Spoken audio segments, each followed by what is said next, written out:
a maggio del 2011, 6 mesi prima della riapertura del museo e dopo 10 anni di ricostruzione, il Frankfurter Allgemeine Zeitung, uno dei più grandi giornali tedeschi, pubblicò un articolo intitolato Das neue Antikriegsmuseum der Bundeswehr, ossia il nuovo museo antiguerra della Bundeswehr. Museo antiguerra. Questo titolo non piaceva molto ai generali tedeschi. Per questo, durante tutto il tempo della modifica e nuova concezione della mostra permanente, i responsabili si sono dovuti confrontare con il timore della Bundeswehr, l'esercito tedesco, e del Ministero di Difesa che la Bundeswehr finanzi un museo troppo critico, troppo pacifista, troppo di sinistra. Il mantra del gruppo di lavoro Nuova Concezione MHM era sempre che si presentasse semplicemente la verità, senza né glorificare né demonizzare la storia tedesca. Una presentazione onesta, aperta, franca. In seguito vi presenterò le origini del Museo di Storia Militare, di seguito abbreviato come MHM, la sua storia dall'inizio alla riapertura nel 2011, illustrerò la struttura e le parti dell'esposizione permanente, un florileggio di esposizioni temporanee e di eventi diversi, con un focus particolare sulla presentazione della Prima Guerra Mondiale. E per concludere parlerò della straordinarietà, o per meglio dire eccezionalità, del MHM, come museo militare tedesco. Giacché la mia conoscenza della bella lingua italiana è limitata, continuerò in francese e inglese e chiedo perdono di tutto cuore. Le bâtiment où se trouve le musée d'histoire militaire de la Bundeswehr, à l'origine, n'était pas construit comme musée. En 1867, après la défaite de l'armée saxonne, conjointement avec les forces autrichiennes contre les troupes prussiennes, la Saxe et la Prusse conclurent une convention militaire qui intégrait l'armée saxonne comme 12e corps dans l'armée de la Confédération de l'Allemagne du Nord. En même temps, les anciennes limitations concernant les forces saxonnes en relation avec celles des Prussiens émanant du Congrès de Vienne tombaient, rendant possible un agrandissement des unités saxonnes pour la première fois depuis ce que nous appelons les guerres de libération allemandes. Je pense en France, la désignation 6e coalition est plus connue.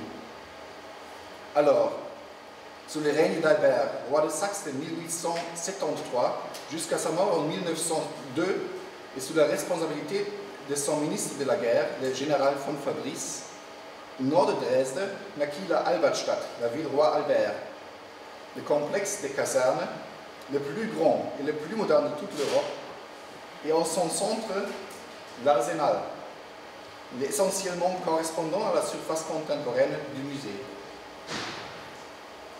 Peu après l'achèvement du bâtiment, en raison des progrès de l'industrie et de l'armement, le concept des arsenaux centralisés devenait obsolète. En outre, il fallait que les soldats obtiennent beaucoup plus d'entraînement avec les armes modernes.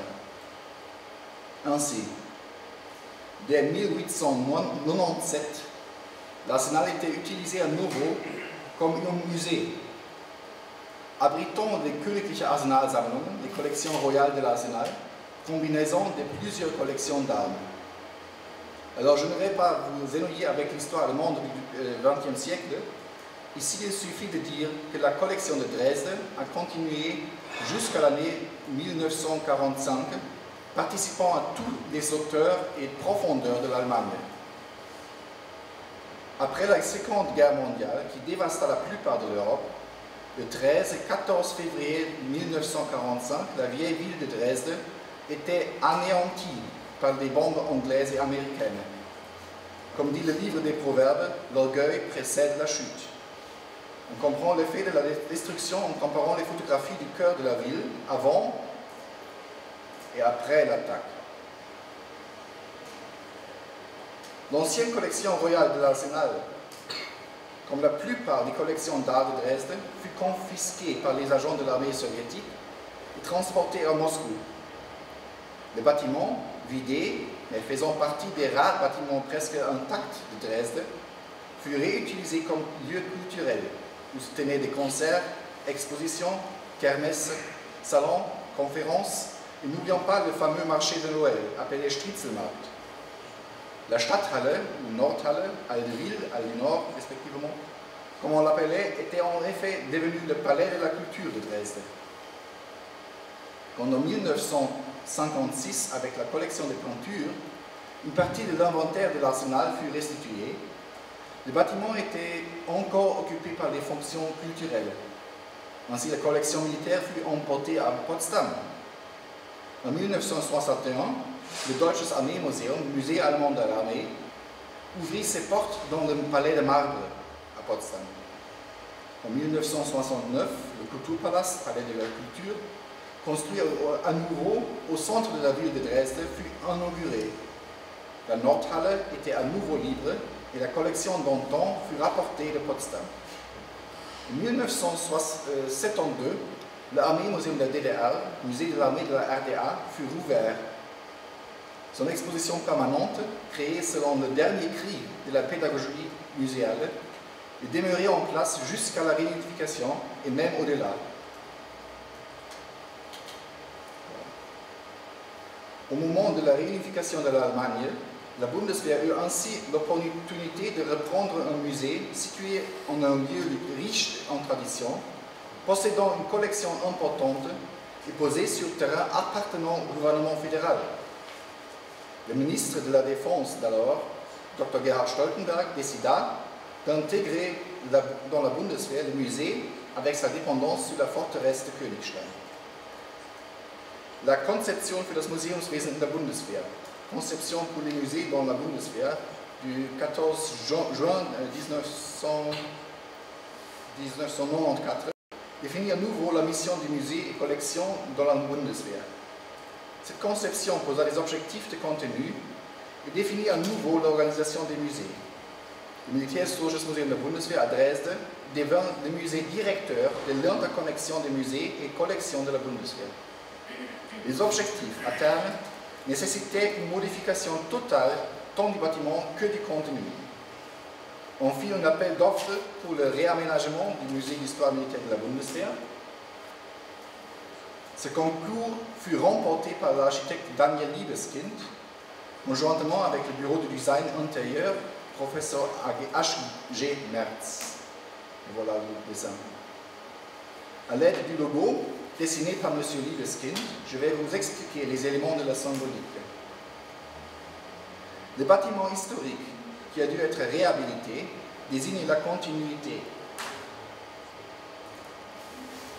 La clavette rompt cette continuité et en cette manière évoque les ruptures de la continuité dans l'histoire de l'Allemagne et dans ses traditions militaires. Voilà la clavette. Mais en même temps, la clavette désigne le départ et le recommencement que nous connaissons maintenant, nous, les citoyens, les soldats de la Bundeswehr, les visiteurs du musée et de la ville de Dresde.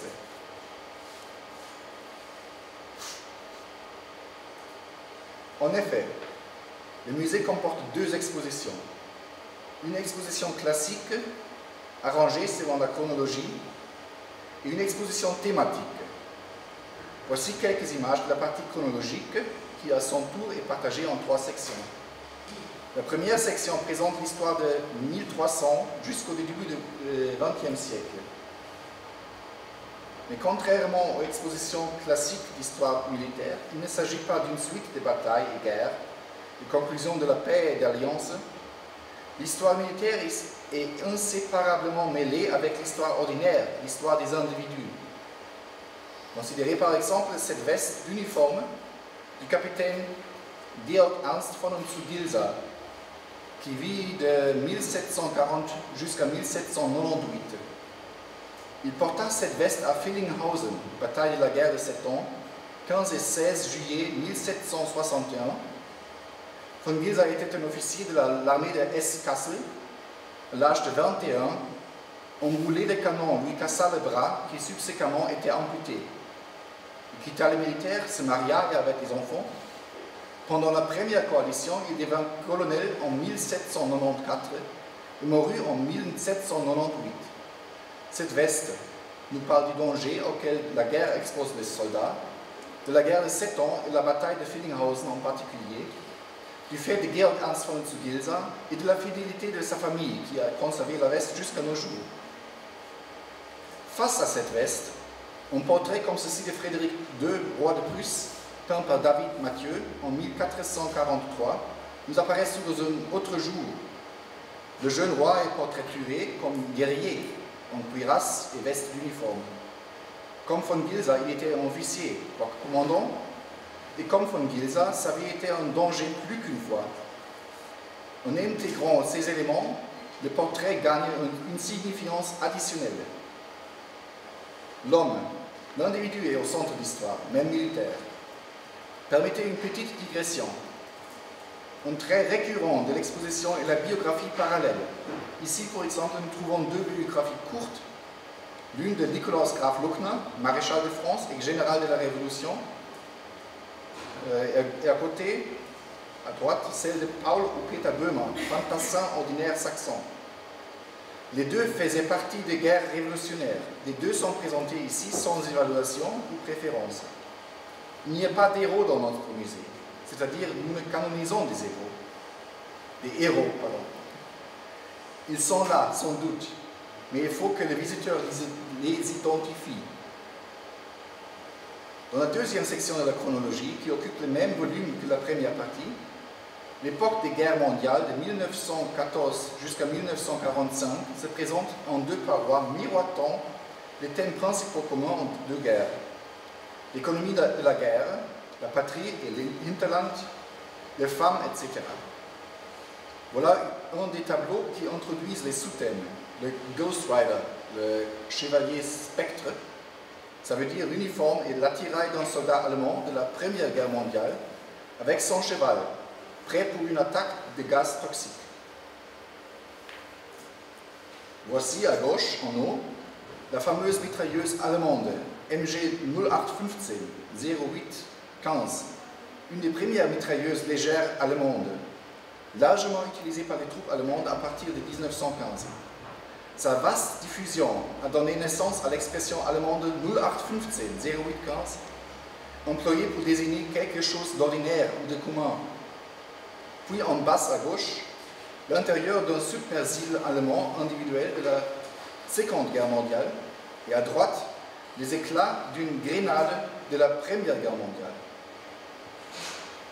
Enfin, la troisième section de la partie chronologique est consacrée à la période de 1945 jusqu'à nos jours. Ce Wolf, loup, véhicule tout-terrain de la Bundeswehr, a été gravement endommagé par une bombe en Afghanistan. Plusieurs soldats ont été blessés sur cette voiture. Et à droite, les deux cartes de vote de Gerhard Schröder et Angela Merkel comme membres du Bundestag.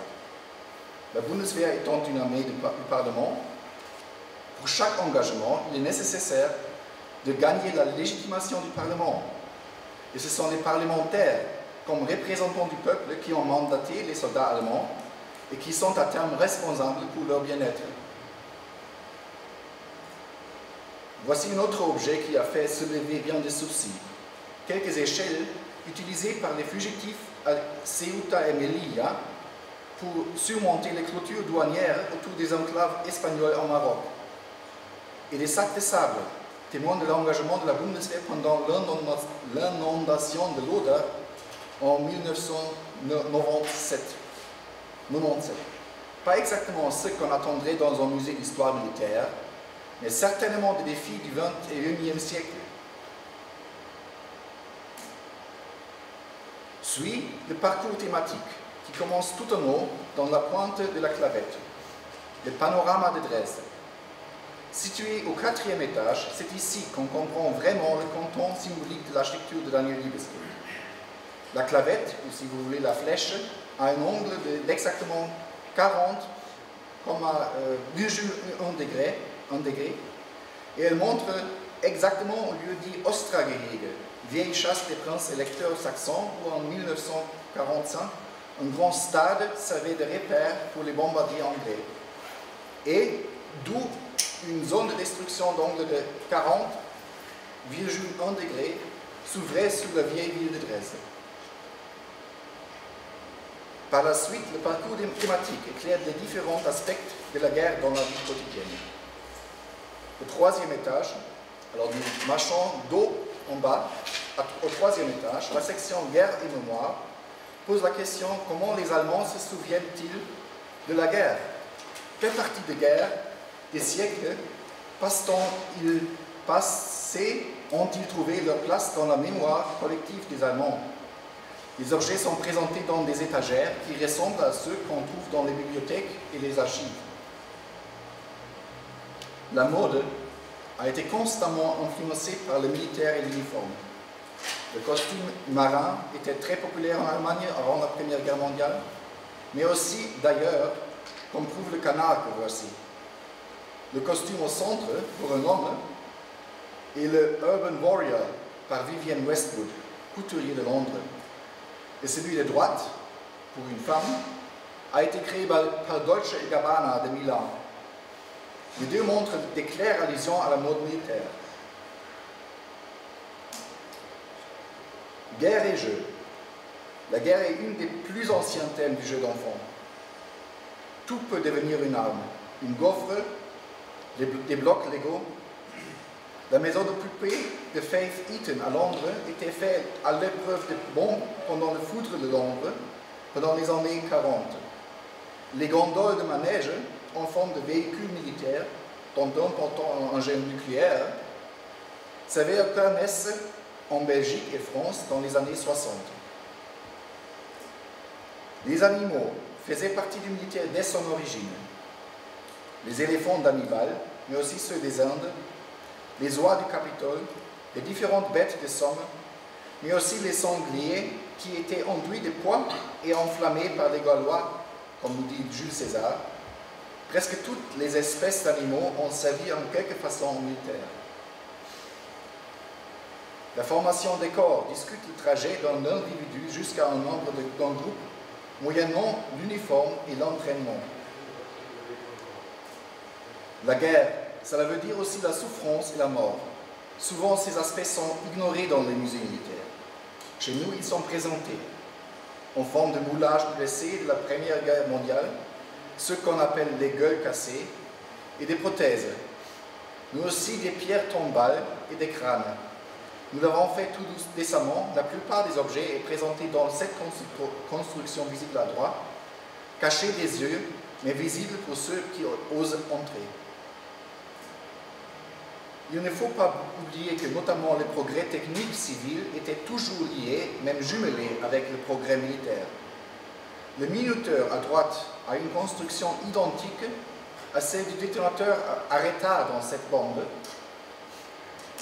L'astronautique à mariner ne serait pas possible sans le développement du V2 allemand. C'est voici à gauche. À droite, vous voyez la capsule Soyuz avec laquelle le cosmonaute Zygmunt Jähn, d'Allemagne de l'Est, est allé dans l'espace.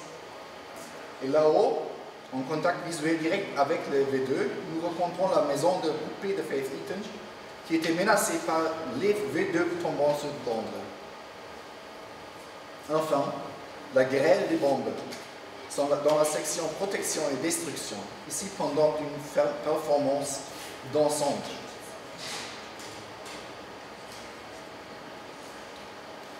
Plutôt, j'ai dit que dans le MHM, il se trouve deux expositions. En fait, c'est même plus. Car presque toujours, il y a diverses expositions temporaires, des manifestations, etc. Dès l'inauguration de 2011, le MHM a monté les expositions suivantes. Stalingrad,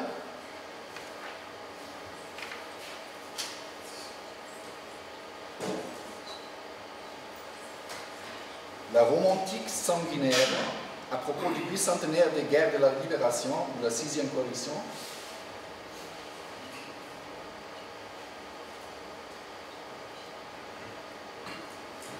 les chaussures des morts, Dresde et la Shoah,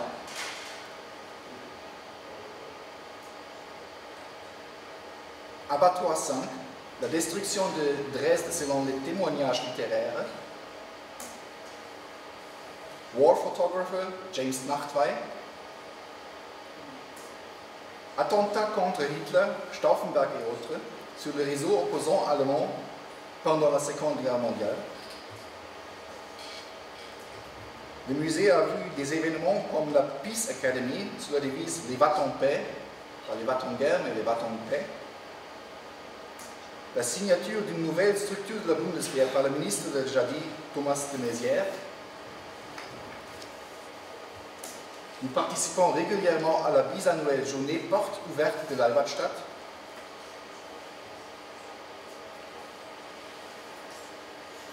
Et à l'annuelle Nuit estivale des musées, avec des tours guidés dans les dépôts, comme ici, et des spectacles et des installations artistiques comme Stella de Kingsley Baird de la Nouvelle-Zélande.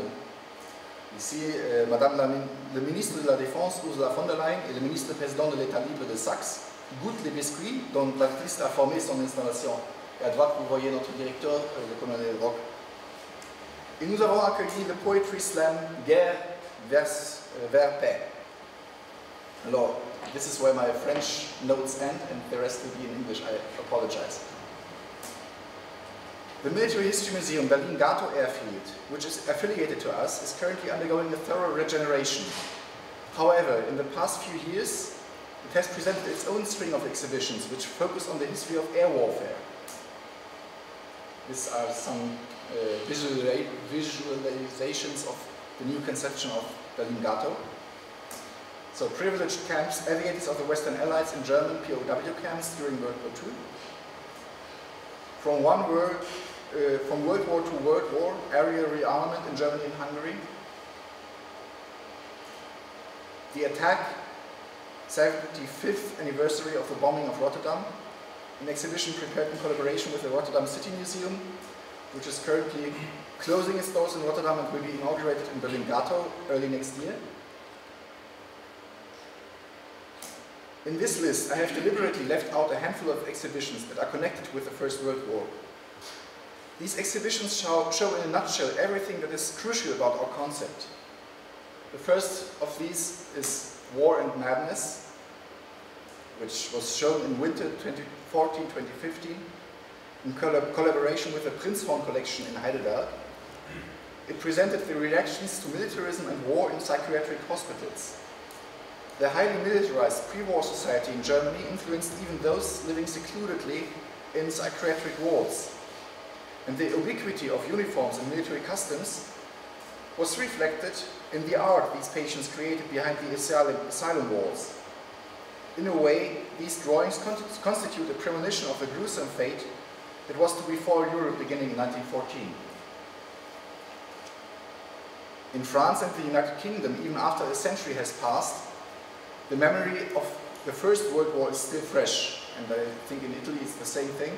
The Great War, La Grande Guerra, is unquestionably the one from 14 to 18. Much unlike this, in Germany it has been superseded by the cruelty of the Second World War. In a double sense, Germany has indeed lost the First World War. The exhibition 14 Humans War presented the chance for the German public to rediscover this part of their past. As with all our exhibitions, we did not strive to retell the chronological sequence of political and military events.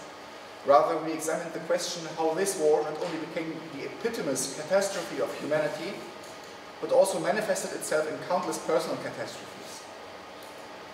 An 8-part TV documentary, 14, Diaries of the Great War, produced by German TV broadcaster ARD and the German-French channel Arte and broadcast in April and May 2014, had presented 14 select biographies of mothers, fathers and children of those fighting in the great battles. The same 14 biographies stood in the focus of the exhibition 14 Humans War, thus enabling a multitude of perspectives. Many of the legends that repatriating soldiers had brought with them to their home country after the armistice are still waiting to be deconstructed. The exhibition crystallized itself around two large 3D objects. This freight wagon, model G10, was probably constructed shortly after 1910. Wagons of this type were used in 1914 to transport the troops to the front. This particular wagon served until 2004. For the exhibition's original grey coat of paint was reconstructed. In the very same wagons, countless veterans would, 30 years after the First World War had ended, be brought to the concentration camps of the Nazi regime because they were of Jewish origin. The splendor and self-assuredness of our European nations at the beginning of the 20th century, the inconceivable dimensions of horror reached even during the first year of war, and the suffering of soldiers and civilians alike were presented around the wagon. In an annex, a section of a trench system from Alsace was reconstructed, incorporating original parts of the Kilianstollen, the gallery erected in Kaspach that collapsed on March 18, 1918 and buried 30 German soldiers, 21 of which were only recovered when the gallery was excavated in 2013. In these bunkers and trenches, original parts of the soldiers' gear were presented, and the visitor could experience the narrowness and crowdedness of life in the trenches. Another perspective on the war is given to us by Richard Stumpf and Karl Linke, seamen on the German capital ship Helgoland, which took part in the Battle of Jutland, 31st of May to 1st of June 1916. Both Stumpf and Linke were simple members of the crew. Actually, we have been criticized for this fact because in the eyes of some, the officer's point of view has not been considered sufficiently. But we do not know of any sea officer's diary on this ship. On the other hand, we have 2 diaries of crewmen on this ship. And anyway, it was the crew that mutinied in 1918, not the officers. And so their point of view is what interests us if we want to understand why in November 1918 the emperor had to abdicate and flee the country. The exhibition was created in cooperation with the Marinemuseum Wilhelmshaven. But in Dresden, a considerable part of the exhibited objects has been added from our own inventory. The former Reichsmarinesammlung Imperial Marine Collection, a study collection to promote the Imperial Marine, was mostly destroyed during the Second World War. Much of what was left of it found its way to the MHM. The exhibition "The Fleet is Dozing Off in the Harbor," it's actually a quotation from one of the diaries, gave us the unique chance to present these objects to the public, and they complement the Wilhelmshaven exhibition very well.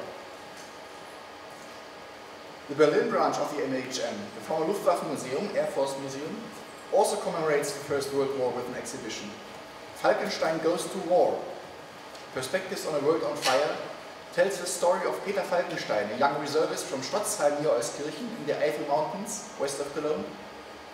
In 1914 he was called to arms and served at the Western Front, where he lived through the War of the Trenches. From 1916 he was a field hospital clerk, and in 1917 volunteered to serve in the aviation troops. As pilot of a bomber plane, he frequently went on nightly bomb raids to the French hinterland, sometimes going as far as Paris. During all this time, he maintained a regular and frequent correspondence with his mother. These letters offer a unique perspective into the mind of an aviator of the First World War, but also the sorrows and needs of the home country. The Military History Museum, Berlin-Gatow Airfield, presents Falkenstein's story embedded in a general history of the First World War. As you can see on this picture to the left, a long hallway serves as exhibition space for the general presentation. 5 doors open to the right into cabinets, where Falkenstein's fate in the war years is presented. Each year, an additional cabinet will be opened. The 1915 room that was inaugurated this summer takes a look into everyday life in the trenches and at home. At the same time, the online project 3 Pilots, 1 War follows the steps of 3 soldiers during the Great War. Peter Falkenstein from the German Empire, Jean Chaput from France, and Bernard Curtis Rice from the United Kingdom, all fought as pilots on different sides on the front. Their everyday life is well documented in front letters they wrote home. This project is a collaboration of the MHM Berlin-Gatow Airfield, the Musée de l'Air et de l'Espace Aéroport de Paris-Le Bourget, and the Royal Air Force Museum London. And the address of the project is www.3p1w.eu. Please visit. Last but not least, Myths of the Nation. A 1998 exhibition of the Deutsches Historisches Museum in Berlin dealt with the images of 16 European nations during the 19th and early 20th century, that is until 1914. Myths of the Nation Arena of Memories did the same for the time from 1945 onward. The gap between these 2 periods is now filled by Myths of the Nation Clash of Futures, a freshly conceived exhibition project that will be inaugurated in early 2018. The First World War had shattered the old political systems, in particular the monarchies. Three political systems competed for dominance in Europe: communism, fascism, and democracy. This competition reached its height during the Second World War, which in many aspects was still a European war. And it didn't end until 1989, when democracy remained victorious, at least as far as Europe is concerned. Again, as in the permanent exhibition, the 30 Years' War 1940 to 45 lies at the heart of this exhibition. The concept that both wars are not clearly separable but form two facets of a distinct era in European history. 24 nations, 8 European cultural institutions, museums, theatres, etc., and several national broadcasting companies, amongst them Arte and the BBC, cooperate in this project, which after its first presentation in the MHM Dresden, will be shown in at least 2 other European cities. All of this is still in its preliminary stages, so please watch out for more information as it comes in. As a conclusion, we can identify leitmotifs recurring not only in these 5 exhibitions, but in the MHM in general. First, the individuum is in the center. Military history is not presented as a string of battles, but as history of individuums. How did they experience war times? What were the intentions of the leaders, as well as the rank and file of the army? We want to present the history of mentalities, not schoolbook history. Second, don't fear the truth. The facts are laid out without manipulation, judgment, or bias. It is up to the visitors to draw their conclusions. Actually, it's quite sad that I have to state this explicitly.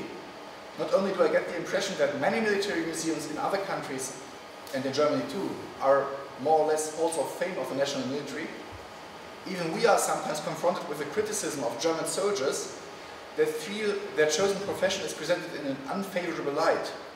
But the MHM is not a medium of advertisement. We present history sine ira et studio, or we strive to do that. Third, a museum without heroes. Our visitors do not need exemplary heroes, and we do not give them to them. What we do give them is biographies of persons singled out. It is then up to the visitors to make up their own mind what is exemplary and heroic. And fourth, multi-perspectivity. No man is an island, but no nation is an island either. National history is always to be seen in the context of other nations, continental history and even world history, especially as it concerns world wars. The First World War is all but forgotten in Germany. On the other hand, in many European countries it is still known as the Great War. We try to take that into account by presenting other points of view, without neglecting the fact that we are the German Military History Museum. Let me take up the question from the beginning. The Militärhistorisches Museum der Bundeswehr is not an anti-war museum, nor is it a pro-war museum. It is a museum about war and peace, a museum that deals with the cultural history of violence. Grazie per la vostra attenzione e ci vediamo a Dresda.